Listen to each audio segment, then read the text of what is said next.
up, or you just kind of want to kind of skip through this one because we have no clue what's going to happen? First of all, the Deshaun Watson situation is something that we just don't have enough information to really talk about. We don't know if he's going to be on the field in 2021. And guys, I went through and I compared Dak Prescott and Deshaun Watson a couple of months back. I did a huge project on this. And the football that I watched Deshaun Watson play in 2020 compared to the surroundings that he was in was almost unbelievable. He was outstanding. Might have been the best performance of any quarterback in the NFL last year. And you guys won 4 games. So we need to set some realistic expectations about what we are going to get from the Houston Texans in 2021. And listen, they have the number 1 ranked strength of schedule. They play the Bills in week 4. A lot of things do not seem fair for this football team. And I'm actually kind of interested in this because they have the number 1 strength of schedule and they still play in the AFC South. The AFC South still has the Jaguars and 2 teams at the top that are good but not great. So that's an interesting thing that we have there. But the Bills being the most difficult game on the schedule. Do you agree with that? Yeah. I'm sorry. I was trying. I had 2 minutes to come up with something to say on the Texans, and I couldn't do it, man. I mean, I'm sorry, Texans fans. Honestly, I mean, hey, at the very least, the phoenix rises from the ashes. Okay, right? You guys are very ashen right now. It's about as ashen as it can get. Honestly, I mean, the Deshaun Watson situation, we don't have enough information to speak on that, like you said. But without him, I mean, even with him, this team is it's pretty suspect, right? And David Culley, the head coach, I mean, honestly, I mean, he's got experience, right? But he was the Ravens receivers coach and assistant head coach. And the Ravens were known for not being able to develop their receivers when he was there. And now he's the head coach. I don't know what the thought process was. Maybe he was the only guy willing to take the Texans job. But I've said enough bad things about the Texans right now. I do think Nico Collins, I like him. I'll stop there. I think that it's cruel and unusual punishment for the Texans to play the Bills, the Browns, the Rams, the Titans. Oh my God, the Titans twice. I mean, it's bad. Yeah. It's a really tough schedule. I think the Bills, honestly, are one of the toughest ones with the Browns too. I mean, those are 2 AFC teams that we're talking about maybe competing for the championship. And if you're the Texans right now, I mean, the very least, if you're the Texans, you have a young core.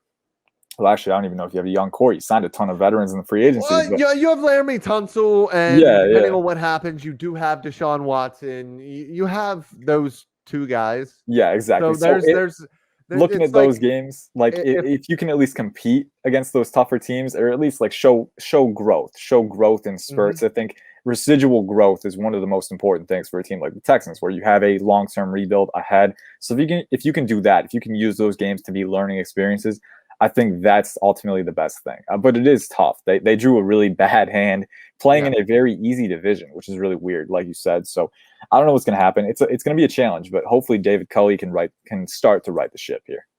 Yeah, they have a young core of 2, and if we look at this in terms of 6-pack, it's like the guy who drinks beer all summer, gets a little bit of a beer gut, but he's also been doing a ton of core exercises, so he gets those top 2 abs, but not the rest of it. That's how I feel about the Texans core. It's a 2-pack right now with 𝗚𝗢𝗓𝗏 and Deshaun Watson, and that 1-pack might be gone. We don't know, and that's what makes all of this so difficult with the Houston Texans. Besides all of the turmoil that they have in the front office, what is one game, if you're looking at the schedule and you find a game of the Texans that you want to watch, Ian, what is it? Honestly, I mean, looking at the state of the franchise, right? If you want to watch a game, you're looking at how the Texans compare to another team. Now, I don't think they're going to be a playoff contender at this point. I think it's going to take some time. I think at the very least, you're hoping that this has been a very chaotic offseason. And trust me, as a guy who used to write for the Washington football team, I know what a chaotic offseason looks like. Okay, this is definitely one for the Texans. But what you do, it's not what you do. It's not what happens to you. It's what you do with what happens to you, right? The Texans are going through a lot of adversity. Can they at least show growth over the course of the season? And I think later in the year, you have a few games, one against the Jets, one against the Jaguars, and the 49ers with Trey Lance. I think those are 3 teams. Maybe the 49ers are a little bit closer to contention than the other 2, but against the Jaguars and the Jets, if you can maybe win 2 of those 2 games, if you can compete in those, show you're at least rung above those teams who are also kind of in the same rebuild situation. I feel like that's a good way toward the end of the season to go into 2022 with some forward momentum and like, hey, we kind of figured out what's going to work with this roster. Now we know how to move forward. I feel like that's the most important thing. That's what I'm going to be watching for this team, because I don't think playoff implications are going to be a part of the equation. Yeah, no, I agree with you. For me, I think the game that I'm most interested in on the schedule is going to be that first week, that Jaguars game. I'm very interested to see, first of all, Trevor Lawrence against Deshaun Watson. If that is the duo at quarterback, is going to be a lot of fun, because Trevor Lawrence is an athletic marvel as a quarterback as well. He is way more athletic than people give him credit for. He is a fantastic runner. Deshaun Watson, one of, if not the best quarterbacks at making plays out of structure and doing the unthinkable as a quarterback on the field. So I'm very interested to see those two quarterbacks duel it out. Plus, they are somewhat comparable teams. They're at the bottom of the AFC South, and that might be a game to start some of the bragging rights for just staying out of the basement of your division. And so that's a game that I kind of have circled on my schedule. What is the most pivotal game for them, though? Obviously they're not going to be a playoff team. We don't expect them to win more than 5 or 6 games in the season.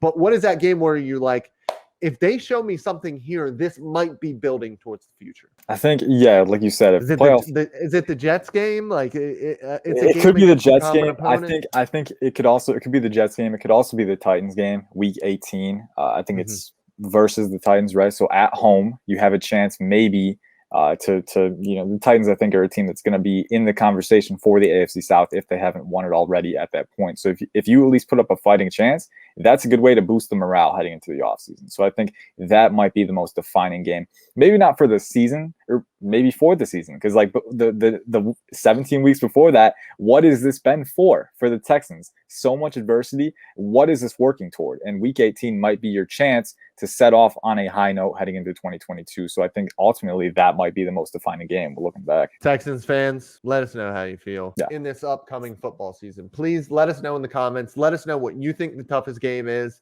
on the schedule. Let us know what you think the defining game is and which game you are circling to watch the most. And listen, if you think we're full of crap, if you think this is going to be a 9-10 win team, let us know how that's going to happen in the comments as well. And have a good rest of your day, guys.